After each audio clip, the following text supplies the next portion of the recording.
Bonjour à tous, aujourd'hui on se retrouve pour une nouvelle vidéo sur la chaîne YouTube. On va continuer notre série sur la création d'un site web de A à Z en étudiant un peu le design et en se focalisant aussi un peu sur la programmation. On commence tout de suite sur l'ordinateur, on en était arrêté au header la dernière fois. On avait fait notre petit header fonctionnel avec les liens, l'image qui était bien de la bonne taille et on avait le petit effet de hover. Donc quand on passe le curseur, on voit que le fond passe en une autre couleur. Cependant, le contenu n'est absolument pas correct et on doit l'adapter aujourd'hui à la maquette. Et donc c'est ce qu'on va faire, on va commencer par développer le texte de bienvenue, enfin du moins la partie de bienvenue. Alors, on avait notre document HTML qui était tout prêt et on avait juste à faire le CSS. Alors comme je vous l'avais dit lors de la vidéo sur le HTML, on avait défini une div qui allait faire toute la page et qui avait la classe page main, qui était en fait tout le document sauf le header et le footer, tout ça. Et donc du coup, on va lui attribuer des propriétés à celle-ci. Donc page main, ça va être un display block. Elle aura une margin auto et une width, donc une taille, une largeur de 80% et un margin top de 100 pixels. Qu'est-ce que ça fait tout ça? Le display block va tout simplement dire que par rapport aux autres éléments HTML, donc le header et le footer, elle va être sur la largeur à 100%. Ensuite, on lui dit une margin auto, donc ça reviendra après la width. On va d'abord lui dire qu'elle a une taille de 80 pixels, qui va nous permettre en fait de réduire les bords. Parce qu'en fait, du coup, on peut voir que ici, ce qu'on peut imaginer sur notre maquette, c'est que là, on a 10%, et là, 10% de large. Et en fait, si on regarde bien, c'est pour ça que je vous en avais parlé lors de la conception de la maquette, que ça devait pas dépasser la limite des séparateurs, parce que on peut couper tout simplement notre site web ici. On peut tout simplement couper ces parties blanches là, elles servent à rien. Et de l'autre côté, c'est la même chose. Elles devront être égales. Et on va dire qu'elles font 10% de la vue utilisateur. Donc du coup, on lui dit que la totalité de la page, voilà, elle fait en fait en largeur 80%. Et on va lui dire qu'en margin, il est à auto. Pourquoi? Parce que du coup, quand on met cette propriété, il va automatiquement le centrer. Il va automatiquement mettre la moitié à gauche et la moitié en margin à droite. Et donc du coup, ça va le centrer. Et ensuite, on va lui dire qu'il a une margin top à 100% parce qu'en fait, notre bloc de page, plutôt que faire en hauteur directement commencer ici, après le header, 100 pixels, pardon, il va commencer. Alors je crois que je sais plus si ça commence au top de la page ou si ça commence au header. Il me semble que ça commence au top de la page, c'est pour ça que je dis 100% parce que du coup il y aura 100 pixels, pardon. Comme ça il y aura 80 pixels ici et 20 pixels de marge ici. Normalement, du coup le site avec ceci va comprendre que il va déjà dorénavant placer les marges à moitié-moitié. Donc si on veut, on peut aller actualiser.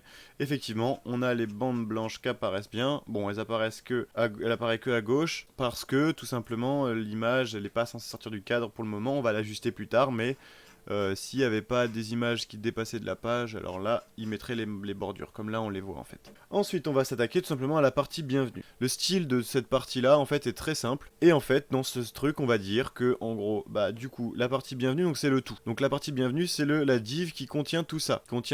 On va lui dire qu'elle a un display flex. Flex, alors, le problème, c'est aussi que en fait, je travaille beaucoup, enfin, j'utilise beaucoup flex quand je vais développer quand faire du CSS des sites web. C'est pas forcément le plus simple à voir pour les débutants, mais voilà, vous pouvez suivre le code si vous avez besoin de vous en inspirer. En fait, Flex va apporter d'autres propriétés, mais c'est pas le display, le type de display qui va être le plus simple. On aurait pu faire un display grid. Flex, on va lui dire, en fait, tout le bloc là, il est en display Flex, et tu vas lui dire que la direction, la manière d'alignement des choses, ça va être row. Row pour une ligne, et donc ça va être aligné. C'est-à-dire que tous les éléments, ils vont être sur une ligne. Donc là, c'est bien le cas. On voit que si ça avait été en colonne, et ben on aurait eu l'image et en dessous, on aurait eu le bloc de texte. Or là, on est sur du row, donc sur une ligne. On a dit que le contenu, on le justifiait au centre. Donc en fait, tout ce qu'on va avoir va être aligné par rapport au centre. Donc en margin bottom, on va lui dire qu'il va avoir une marge en dessous de 100 pixels qui va permettre de repousser le séparateur en fait en dessous. L'image, en fait, on va la cibler avec le point bienvenue. Donc bienvenue, c'est le bloc, hein, on a dit que c'était la div. Et on va aller chercher l'image de premier niveau, donc c'est-à-dire que ça sera forcément celle-là, de toute manière, il n'y en a qu'une seule. Et on va lui dire qu'en taille, elle fera 500 pixels. Voilà, on l'a défini à 500 pixels. Et on va dire que, alors, Align Self va permettre, en fait, d'aligner l'image. Le problème de Flex, enfin, pas le problème, mais la spécificité de Flex, c'est que justement, il gère aussi les images. Et du coup, si on redimensionne, l'image va être redimensionnée. Mais pour toujours la redimensionner et garder le point, en fait, on va lui dire que l'align self, ça va dire le point central, enfin le point d'origine, ça va être le centre, et du coup il va nous la redimensionner, à chaque fois afficher le centre au milieu. Ensuite, en border radius, on a dit qu'on mettait un petit arrondi dans les images, et ça sera 5 pixels. Ensuite, bienvenue texte. texte, c'est le bloc, la div qui va contenir le titre et le paragraphe, ici. Donc c'est ça. On lui dit qu'elle fait aussi 500 pixels, tout simplement. Donc en fait, notre grande div ici, bienvenue, elle fera 1000 pixels, 500, 500. Et qu'il y aura un margin left de 20 pixels. Donc c'est-à-dire que là, il y aura juste une marge de 20 pixels, il va se repousser de 20 pixels, tout simplement. Donc en fait, ça fera pas 1000, mais ça fera 1020 dans la logique. Et enfin, texte P, donc texte, ce que j'ai appelé texte, c'est bienvenue, c'est le texte, donc c'est tout ça, c'est ce que je viens de vous dire. Et le P, donc le paragraphe, ça sera le paragraphe ici. On va dire qu'on le justifie, donc cette fois-ci, on le justifie bien, comparé à la maquette. Donc texte align justify, et la taille du texte des caractères, ça sera 20 pixels. Et voilà, donc ça c'est ce qu'on a besoin pour définir le style du bienvenu. On va tester ça tout de suite. Et voilà ce que ça nous donne pour le moment. Ok, alors du coup je me suis rendu compte que j'avais une erreur dans le HTML, j'avais du mal refermer une balise ou quelque chose comme ça, parce qu'en fait le style s'appliquait pas correctement, donc dans tous les cas, pas de panique, le code qui sera en description sera le bon, fonctionnel. Voilà ce que ça rend, donc en fait on est plutôt cohérent par rapport à notre maquette, c'est ce qu'on souhaitait. Et donc voilà, on va pouvoir s'attaquer aux prochaines parties. Alors ensuite on va s'attaquer au séparateur, qu'on a appelé donc point separator. Et donc pour le séparateur, c'est pas très compliqué, c'est juste une barre en fait. Donc on va lui dire qu'il fait une hauteur de 3 pixels. Qu'en couleur de fond, bah, ça sera le rouge qu'on lui a attribué, que la taille, la largeur, pardon, sera de 100%. Donc il prendra la largeur de la page, et en hauteur 3 pixels, ça nous fera un petit trait. Et on lui met une margin aussi, on va lui dire qu'en fait, il repousse les éléments de 20 pixels en haut et de 20 pixels en bas. Voilà, tout simplement. On peut tester, on actualise et on va voir ce que ça donne. On voit que voilà, les séparateurs apparaissent correctement. Allez, on passe ensuite à la section du coup à propos, c'est ça. Alors du coup dans le HTML, je vous l'avais pas dit, mais je vous avais montré le code. Et en fait, vous voyez que les titres, donc les séparateurs ont tous la même classe séparateur, ce qui nous permet de tous les cibler d'un coup comme vous venez de le voir. Mais il n'y a pas que ceux-là qui ont une même classe, on a aussi les title catégories, c'est-à-dire les titres qu'on va retrouver ici. Contact, à propos, commentaire. Ces trois-là, en fait, ils sont pareils. Si on regarde bien, ils ont la même taille, la même couleur, ils sont positionnés de la même manière, donc on leur met une classe qui va être la même. Title catégorie. Et on va la créer dans notre CSS, alors juste ici. Et on va tout simplement leur dire text align center parce qu'en fait, on va pas changer les propriétés. J'ai trouvé qu'elles étaient plutôt correctes, les propriétés des H3, je crois que c'est des H2. Donc en fait, la taille qu'ils avaient, la couleur, etc. On n'a rien à changer, j'ai rien à redire, juste on met en center. En fait, ça va permettre de... Si on regarde bien, le H2, en fait, il fait toute cette taille-là. Et par rapport à toute la largeur, il va aligner au centre notre contenu, notre texte. Ensuite, on va s'attaquer au à propos. Alors, à propos, le point à propos, c'est la div qui contient tout ce qui est à propos. Donc, tout, y compris le texte. Donc, c'est une div qui fait tout ça, en gros. En gros, c'est ça, voilà. Et dans cette div, on va avoir plusieurs choses. On avait vu picture, etc., le texte, le titre, etc. Et donc, en fait, à propos, on va juste lui dire, pour plus tard, tu te mets un margin bottom à 100 pixels pour repousser le séparateur ici. Pour repousser un tout petit peu le séparateur. Voilà, c'est juste pour ça qu'on met un petit margin bottom. Et ensuite, picture propos. Donc, picture propos, j'ai attribué la classe picture propos à notre image. Ah oui, alors, je vous avais expliqué qu'on allait les mettre en CSS, les images. Alors, c'est quelque chose qui peut être plutôt bizarre ou compliqué à comprendre, mais on peut les mettre en CSS, les images. Vous voyez que les images apparaissent nulle part en HTML, il n'y a pas de balise IMG. Pourquoi? Parce qu'en fait, on va attribuer une image de fond à notre div picture propos. Et c'est ce qu'on va faire en CSS juste ici. Alors tout simplement, on va lui dire, et c'est le cas sur notre maquette, qu'on va prendre une largeur de 100%.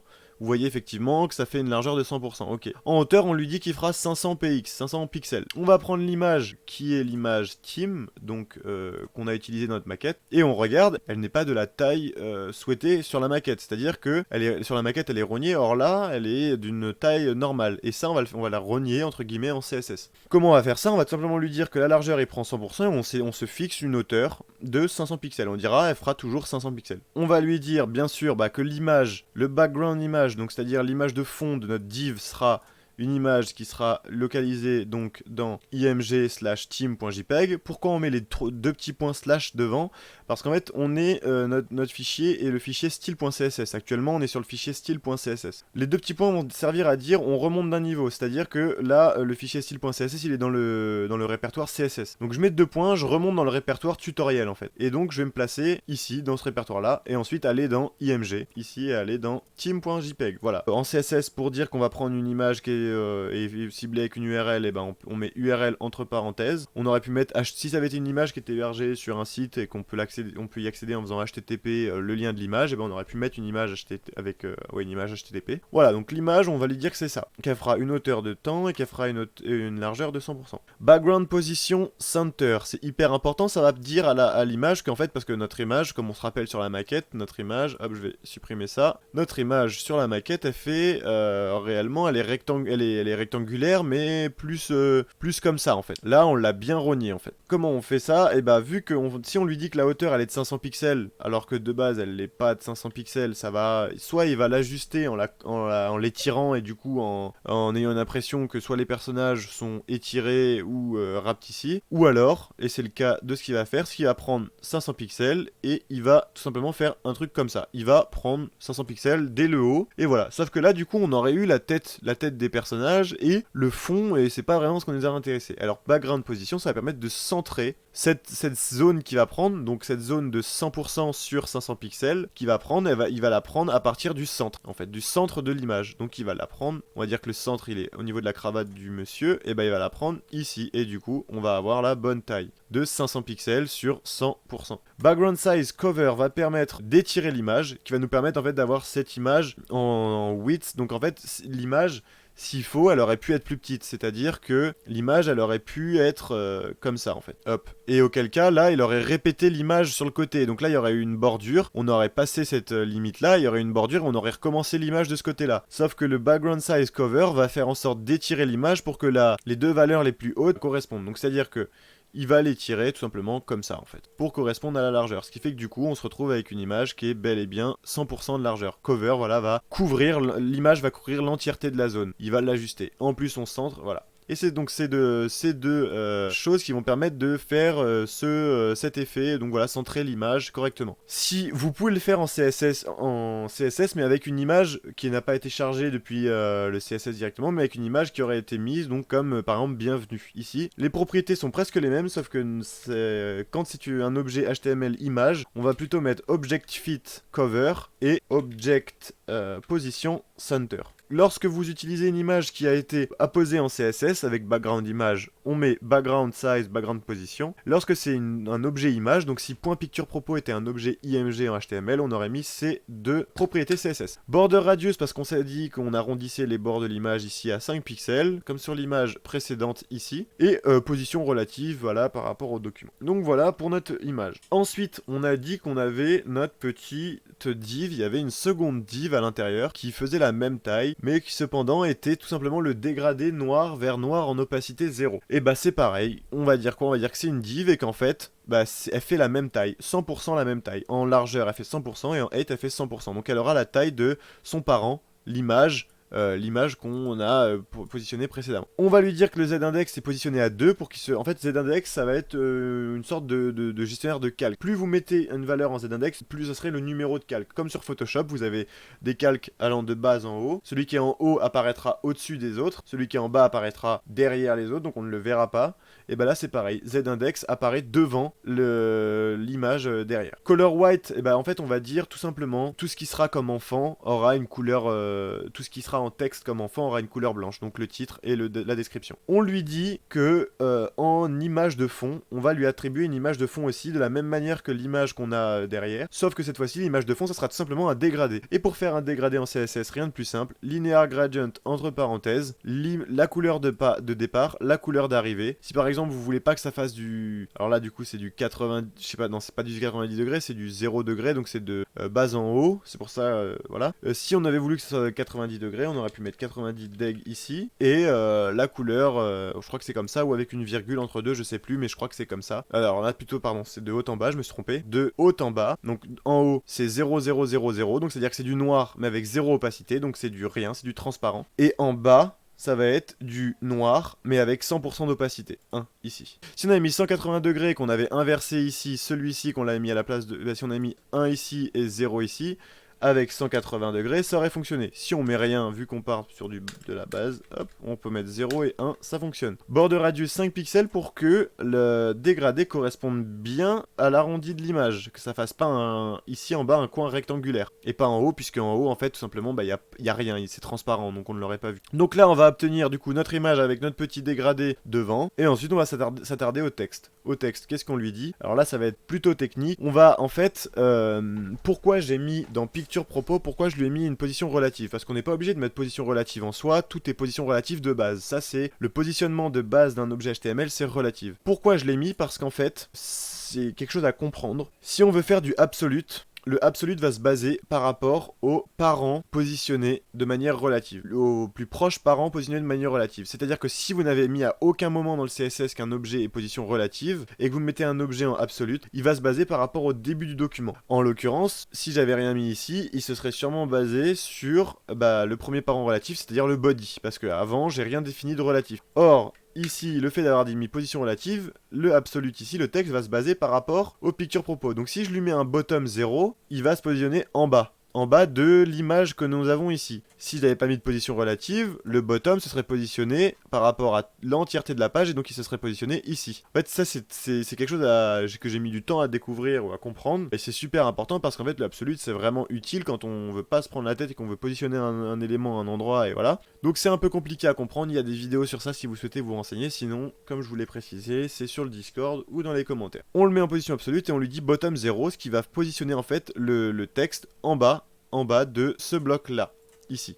Donc il va positionner le texte en bas de ce bloc là d'image en fait. C'est pour ça qu'on va réussir à le positionner en bas et alors je vous précise oui, juste picture propos texte, c'est pas le paragraphe, c'est pas le titre, c'est les deux en fait, c'est le bloc qui contient les deux. Donc tout ça va être positionné en bas. Et ensuite, le P, donc c'est-à-dire le paragraphe qui est ici, on va lui dire qu'il a une font size de 20 pixels et qu'on est en texte à ligne justify, on va justifier le texte, pas comme sur la maquette. Et enfin, on va juste avertir que le titre, donc le H3, il est en font size 30 pixels, il est plus gros en termes de taille, le paragraphe. Le texte, pardon. Pour les cibler, je vous les répète pas, on l'a vu dans la précédente vidéo, un peu au début de celle-ci, voilà, on va sélectionner la classe picture propos texte et on prend tous les P qu'il y a à l'intérieur puisqu'il y a juste un espace pour il y a juste un espace pour les séparer quoi. Pareil pour le H3. Donc en fait, on a fini cette partie. Donc si on va sur notre site et qu'on fait actualiser, et bah c'est magique, ça fonctionne par merveille et je trouve ça super beau cet effet. Donc on voit bien effectivement que notre image prend 100% de la largeur. Alors je pourrais essayer, je pense que ouais, je vais quand même essayer de vous le montrer en termes de... pour comprendre. Si je mettais tout simplement pas cover, vous verrez que l'image elle est beaucoup plus grande que là où il essaie de l'afficher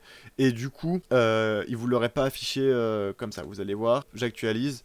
L'image elle est géante, c'est-à-dire que par rapport à notre écran elle sort des bords carrément. Et donc le fait de faire cover, c'est-à-dire qu'il va ajuster les deux plus grandes valeurs entre elles. Voilà, donc ça c'était pour cover, donc ça c'est quelque chose d'assez intéressant à comprendre. Et là si je mets pas center, normalement il va l'aligner par rapport au point en haut à gauche, c'est le cas. Voilà, là on voit que si on met aucun des deux, on est positionné en haut à gauche de l'image, et là c'est complètement c'est inutile, l'image ne sert à rien. Qu'est-ce que je peux vous montrer? Le linear gradient aussi, du coup là je vais essayer de mettre 180 degrés. On va voir que du coup, le dégradé va pas se faire de bas en haut, mais de haut en bas. Bon, si je mettais 90 par exemple, on verrait que le dégradé se ferait de droite à gauche. Et si je mettais 270, de gauche à droite, et ainsi de suite. Après, voilà, c'est des maths, c'est de la trigonométrie. Et puis, bah pareil pour le position absolute. Si je mets pas le relative, ici, on va voir, regardez, le paragraphe n'apparaît plus du tout là, il apparaît carrément autre part parce qu'en fait il se positionne à son parent relatif le plus proche, qui est le body, et donc il apparaît en bas de notre écran. Bon bah on n'est pas trop mal, on a fait cette partie à propos, on va pouvoir continuer, je vois que je suis quand même pas mal de temps d'enregistrement, donc écoutez, je vous propose de vous arrêter là pour cette vidéo. La suite arrive du coup la prochaine fois, on va s'attaquer à la partie contact et à la partie commentaire, puis le footer. Une fois que le style sera fini, le CSS sera complètement fini, on fera du JavaScript pour rajouter de l'animation on verra ça plus tard. Donc ça sera après le style. Donc si vous voulez comprendre le concept du JavaScript, je vous invite à regarder la toute première vidéo de cette série qui vous explique de fond en comble comment tout cela fonctionne. C'est vraiment primordial si vous êtes vraiment débutant et que vous partez de zéro, que vous n'avez aucune connaissance en web. Ça va être tout pour cette vidéo. Je vous remercie d'avoir regardé. N'hésitez pas à vous abonner, à liker la vidéo, à la partager si vous avez des amis qui cherchent à approfondir ou à débuter le développement web. Et donc je vous remercie d'avoir regardé cette vidéo et je vous dis donc à bientôt pour la prochaine vidéo. À bientôt. Au revoir.